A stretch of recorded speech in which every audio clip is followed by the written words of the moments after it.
नमस्कार, आप देख रहे हैं नई आवाज न्यूज चैनल। मैं हूं आपके साथ अंशु। रुक करते हैं खबरों की ओर। पिछले काफी दिनों से चर्चा का विषय बने कांग्रेसियों ने आज आखिरकार लोकसभा के निर्दलीय उम्मीदवार उमेश कुमार का दामन थाम ही लिया। साथ ही कांग्रेस नेताओं ने कहा, अब कांग्रेस पार्टी में वो बात और सम्मान नहीं रहा जो होता आया है। यहाँ प्रदेश में कांग्रेस चंद लोगों तक सीमित रह गई है। आज नहर किनारा स्थित खानपुर विधायक और लोकसभा के निर्दलीय उम्मीदवार उमेश कुमार के कैंप कार्यालय पर कांग्रेस नेता जगदेव सिंह शेखों व पंकज सिंघल, आरा मशीन वाले, पूर्व नगर अध्यक्ष मिथिलेश शर्मा के परिवार व ब्रजेश ने भी समर्थकों सहित उमेश कुमार को हरिद्वार लोकसभा से सांसद बनाने का निर्णय लेते हुए उनमें आस्था जताई है।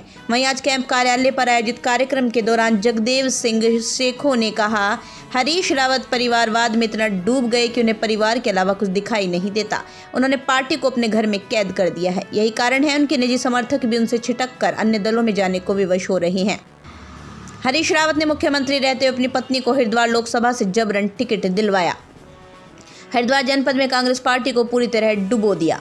वहीं उन्होंने कहा, आज तक पार्टी के हर छोटे बड़े कार्यक्रम उनके प्रतिष्ठान पर होते आए हैं। कांग्रेस का यहाँ अपना कार्यालय तक नहीं है, लेकिन उन्होंने पार्टी का प्रत्येक कार्यक्रम अपने प्रतिष्ठान पर आयोजित किया। यही कारण है आज पिता पुत्र दोनों को ही चुनाव में डटना पड़ रहा है। अन्य कोई व्यक्ति उनके समर्थन देने को तैयार नहीं है। जीत की दहलीज तक पहुंचाने का निर्णय लिया उन्होंने। वहीं लोकसभा प्रत्याशी उमेश कुमार ने सभी का स्वागत किया और कहा, उनके यहाँ सभी का सम्मान किया जाएगा। हरिद्वार बचाओ की मुहिम में वो उनके साथ आए हैं, ये उनके लिए गर्व की बात है। बाद में सभी का माल्यार्पण कर स्वागत किया गया। रिपोर्ट आरिफ न्याजी। देखिए, आज हरिद्वार के लोग अपने मान सम्मान की लड़ाई, स्वाभिमान की लड़ाई लड़ने के लिए बाहर निकल कर आ रहे हैं। वो लोग जो कांग्रेस और भाजपा से त्रस्त थे, जिन कार्यकर्ताओं को ना सम्मान मिला, ना मान मिला और ना पद मिला, उन लोगों को सिर्फ झंडा डंडा उठाने और दरी बिछाने के लिए इस्तेमाल किया गया। समय समय पर बड़े नेता यहाँ आते हैं, इन कार्यकर्ताओं के दम पर चुनाव लड़ते हैं और चुनकर चले जाते हैं, और जो हार जाते हैं उनके सहयोगी साथियों का भी जो शोषण इस जनपद में होता है, उनका कोई सहयोग करने वाला नहीं होता। सबसे बड़ी बात, जो स्वाभिमानी व्यक्ति है वो अपने स्वाभिमान के लिए कभी किसी के तलवे नहीं चाटता। आज बहुत सारे वरिष्ठ कांग्रेसी हैं हमारे पास पंकज सहगल जी हैं, जिनके बारे में महानगर पंकज सिंघल जी हमारे, जिनके बारे में सब आप जानते हैं कि वरिष्ठ कांग्रेसी नेता और बहुत अरसे से पार्टी के लिए एक वफादार सैनिक की तरह काम कर रहे हैं। इसके लिए हमारे साथ अनीता शर्मा जी हैं, जो वरिष्ठ कांग्रेस की अध्यक्ष रही, बहुत बड़ा नाम रही रुड़की में, श्रीमती स्वर्गीय मिथिलेश जी, उनकी बेटी हैं। इसके अलावा आदित्य जी हैं, आदित्य जी भी हमारे साथ आज जुड़ गए हैं, कांग्रेस के वरिष्ठ कार्यकर्ता हैं। मोहन सिंह रावत जी भी कांग्रेस के वरिष्ठ कार्यकर्ता हैं। तो मुझे लगता है कि रुड़की की जो मुख्य कांग्रेस आप कह सकते हैं, जो कार्यकर्ता थे, वो आज एक निर्दलीय के साथ जुड़े हैं। ना कोई पार्टी है, ना कोई संगठन है, लेकिन एक विश्वास, एक भरोसा कि एक आदमी हरिद्वार की लड़ाई लड़ सकता है, हरिद्वार को बचाने की, हरिद्वार के मान सम्मान की। आज सब लोग अपने घरों से निकलकर मेरे साथ आकर जुड़ रहे हैं। मैं इनका हार्दिक अभिनंदन करता हूं और स्वागत करता हूं, और हम आदित्य भाई का भी स्वागत करता हूं। हमारे ब्रजेश जी जो रहे हैं, उनके बेटे हैं, और पंकज सिंघल जी का भी स्वागत है, अनीता दीदी का भी स्वागत है, मोहन सिंह रावत जी का भी स्वागत है, और हमारे जगदेव अश्वनी जी का भी स्वागत है, और हमारे जगदेव भाई जो प्रदेश सचिव रहे हैं, कोऑर्डिनेटर रहे हैं, रुड़की ग्रामीण कांग्रेस के प्रभारी भी रहे हैं, उनका भी मैं यहाँ हार्दिक अभिनंदन और स्वागत करता हूँ। और मुझे पूरी उम्मीद है कि ये जो अलख हम लोग मिलकर जला रहे हैं, ये आने वाले समय में हरिद्वार के मान सम्मान और स्वाभिमान की लड़ाई को बहुत मजबूती से लड़ेगी। देखिए, किसी भी नेता के लिए इससे सम्मान के, स्वाभिमान की बात नहीं हो सकती कि लोग उस पर भरोसा जताएं। मैंने ईमानदारी से 2 साल काम किया है। नेता बनने के बाद, विधायक बनने के बाद मैंने हर गरीब मजलूम के लिए लड़ाई लड़ी है, हर अंतिम पायदान पर खड़े व्यक्ति के लिए खड़ा रहा। 501 अनाथ निर्धन बेटियों की शादियां कराई, और चाहे वो ऋषिकेश हो, डोईवाला हो, धर्मपुर हो, लोग ऋषिकेश में 5000 महिलाएं सड़कों पर खड़ी होकर उन्होंने मुझे प्यार दिया, सम्मान दिया, अभिनंदन किया, इससे बड़ा क्या हो सकता है। आज ऋषिकेश के समय समय पर वीडियो आ रहे हैं जहां पर महिलाएं, बच्चे, बूढ़े घरों से निकलकर झंडा लेकर आज हमारी लड़ाई लड़ रहे हैं।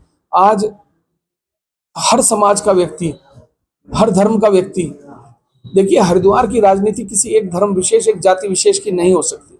हरिद्वार की राजनीति सर्व धर्म की है, सर्व समाज की है, और जो व्यक्ति सर्व समाज को साथ लेके चलेगा वही व्यक्ति हरिद्वार में राजनीति कर सकता है, वरना आने वाले समय में आप राजनीति नहीं कर सकते। देखिए हरीश रावत जी पहले दिन से त्रिवेंद्र सिंह रावत जी के साथ मिले हुए हैं। होली के त्योहार पर देखिए गांव में भी अगर चुनाव होता है तो प्रधान के घर नहीं जाता, दोनों विपक्षी एक दूसरे के घर नहीं जाते। आप होली पे उनके घर जाकर गले मिल रहे हैं, हा ही कर रहे हैं, गुजिया खा रहे हैं, तो क्या आप चुनाव लड़ोगे? जब आपने मिठाई इतना खा लिया त्रिवेंद्र सिंह रावत जी का, तो तीखा कहाँ से बोलोगे?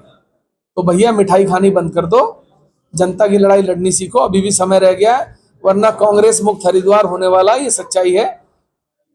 और हरीश रावत जी इसके जिम्मेदार होंगे। कांग्रेस को हरिद्वार उन्होंने देखो देश प्रदेश में तो खत्म ही करी, और यही नहीं, हरीश रावत जी जहां गए वो असम गए, बंटाधार कर दिया, पंजाब गए, बंटाधार कर दिया, जहां जहां पांव पड़े संतन के वहां वहां बंटाधार, ये हरीश रावत जी का नारा है। और इसके अलावा भी वो मैं देख रहा था एक बार कोड जारी किया था उन्होंने, साहब 100 रुपए 50 रुपए जिसके पास चंदा हो। मैं जानना चाहता हूं जो डेनिस शराब के माफियाओं को उत्तराखंड में लाने के पैसे लिए गए थे वो कहां चले गए? जो खनन माफियाओं को संरक्षण दिया आज तक आपने, वो पैसे कहां चले गए? और वो पैसे कहां चले गए जिन पैसों से खरीद फरोख्त कर रहे थे 2016 में? 20-25 करोड़ रुपए एक विधायक को देने की बात कर रहे थे, 20 विधायकों को 400 करोड़ रुपए देने की बात हो रही थी, वो कहां से आए थे? और दूसरी बात, बेटे की संपत्ति 14 करोड़ रुपए हो गई और आप कह रहे हैं आपको बारकोड दे रहे हैं 50 रुपए की। भावनाओं का खेल खेलना छोड़ दीजिए।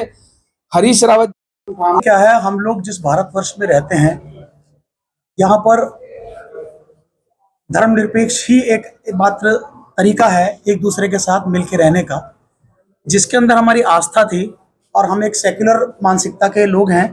तो कांग्रेस चूंकि सेक्युलर है और सेक्युलर चलती है और सेक्युलर लोगों को साथ रखती है, तो हम कांग्रेस में लगातार सिर्फ इसीलिए थे कि यहाँ पर हर धर्म और हर जाति की बात तो सुना जाता है। लेकिन आज की परिस्थितियां ऐसी हो गई कि अब जिसकी जेब मजबूत है वो ऊंचे पदों पर है और जिसकी जेब में नहीं है वो पीछे पीछे घूम रहा है। दरी बिछा लो, माला डालने की भी फुर्सत नहीं। अभी बीटीगंज के अंदर हमारा कार्यक्रम हुआ, हमारे रुड़की ब्लॉक अध्यक्ष को मंच पर नहीं बुलाया गया, उनसे बात नहीं कराई गई। हम लोग हैं इतने समय से कांग्रेस के अंदर हैं, मुझे 32 साल हो गए कांग्रेस के अंदर। मैं विधानसभा प्रभारी रहा झबरेड़े का और लगातार 2008 से प्रदेश कांग्रेस कमेटी में पार्टी की तन मन धन से सेवा कर रहा हूं। हर तरह से मैंने योगदान दिया पार्टी को, और यूं समझो कि कांग्रेस मेरे खून में दौड़ती थी, आज भी दौड़ रही है। लेकिन इस कांग्रेस में और उस कांग्रेस में जो मेरे खून में दौड़ती थी बहुत फर्क आ चुका। वो अभी वो पार्टी नहीं है, अब यहाँ सम्मान नहीं है, अब यहाँ कुछ नहीं है। यहाँ सिर्फ और सिर्फ अवसरवाद है। जिसको जहां मौका मिलता है वो अपना काम निकालने में सक्षम है। पता नहीं हो क्या गया है कांग्रेस पार्टी को कि किसी कार्यकर्ता को कोई पूछता नहीं है। कोई बीमार पड़ा है, कोई मर रहा है, किसी के घर जाके, मैं 18 दिन एम्स में रहा, मेरी स्पाइन सर्जरी हुई, 18 दिन एम्स में रहा। सिवाय प्रीतम सिंह जी और विजयपाल सजवान जी के अलावा मुझे हरिद्वार में मेरे मित्र देखने आए, नहीं तो रुड़की कांग्रेस के इतने लोग जिनके साथ मैंने रात को 11-11 बजे उनके घर जा जाके उनके सारे काम कराए, उनमें से एक भी व्यक्ति ने मुझे फोन करना गवारा नहीं समझा। मुझे बताइए, जिस संगठन के लोग एक दूसरे की यहां तक भी फोन पे भी जानकारी नहीं ले सकते, मैं क्या करूं वहां रह के? और क्या करेंगे ये लोग वहां रह के? पंकज सिंघल जी जिनके कार्यालय में कांग्रेस चलती थी, आपको पता है सारे कार्यक्रम महानगर कांग्रेस के पंकज सिंघल जी के आरा मशीन पे होते थे। आज उनका ये हाल है कि उनको कोई पूछ नहीं रहा। आपने अंदर क्या खासियत देखी जो आज आप यहाँ? देखिए मैं बताऊं, आप जब राजनीति के अंदर होते हैं, समाज सेवा इस राजनीति का एक प्रारूप है। हमें जनता के काम करने होते हैं। हम जनता के काम करने के लिए राजनीति को माध्यम बना के उन पदों के माध्यम से अधिकारियों से और कर्मचारियों से अपने काम कराते हैं जनता के। आज कांग्रेस के अंदर एक भी ऐसा नेता नहीं जो गाड़ी का चालान अगर किसी का हो जाए और वो कह दे पुलिस वाले को कि भाई इसका चालान ना करो, वो कह देते हैं भाई साहब वीडियो बन गई, अब हम कुछ नहीं कर सकते। ये उमेश कुमार जी जो है हमारे जन नेता हैं, मैं एक नहीं, मेरे पास 1000 उदाहरण है लोगों के जिन्होंने हमें कहा, मैंने भी कहा एक व्यक्ति 8 दिन से लगातार कचहरी में धक्के खा रहा था एक राशन कार्ड के लिए। मैंने वैसे ही बोल दिया, शाहनजर भाई की दुकान पर बैठे हुए, मैंने कहा भाई उमेश जी के दफ्तर पे चले जाओ और आपका राशन कार्ड बन जाए। मैं खुद कांग्रेस के अंदर जिम्मेदार पदाधिकारी हूं, लेकिन मैं भी इतना सक्षम नहीं। इस परिस्थितियों में कांग्रेस आ चुकी कि हमारी को सुनने वाला नहीं था, और उनका काम हुआ और वो खुश होकर आया दूसरे दिन, कहने लगा जी मैं तो वैसे ही चला गया था आपकी बात सुन के और मेरा तो राशन कार्ड बन गया, मैंने तो मुझे पूछ ही नहीं रहा था कोई। तो मैं इनके साथ इसलिए आया हूं कि इनकी जो दूरदृष्टि और पक्का इरादा, समय की पाबंदी, नियम अनुशासन, सर्वधर्म को साथ लेने की जो एक मानसिकता है, ये हमें हरिद्वार की जनता जो लगातार पिसती आ रही है, यहाँ कोई नहीं पूछ रहा हरिद्वार की जनता, आप कोई कुछ भी कहते रहो, चाहे बीजेपी हो चाहे कांग्रेस हो, हम कार्यकर्ता हैं कांग्रेस के, हमें बहुत दिक्कत है, बहुत परेशानियां हैं। आज हम उन लोगों की आस्था के लिए, उन लोगों के काम के लिए। तो ये थी फिलहाल की कुछ खास खबरें। बाकी खबरों के लिए देखते रहिए नई आवाज न्यूज चैनल। नमस्कार।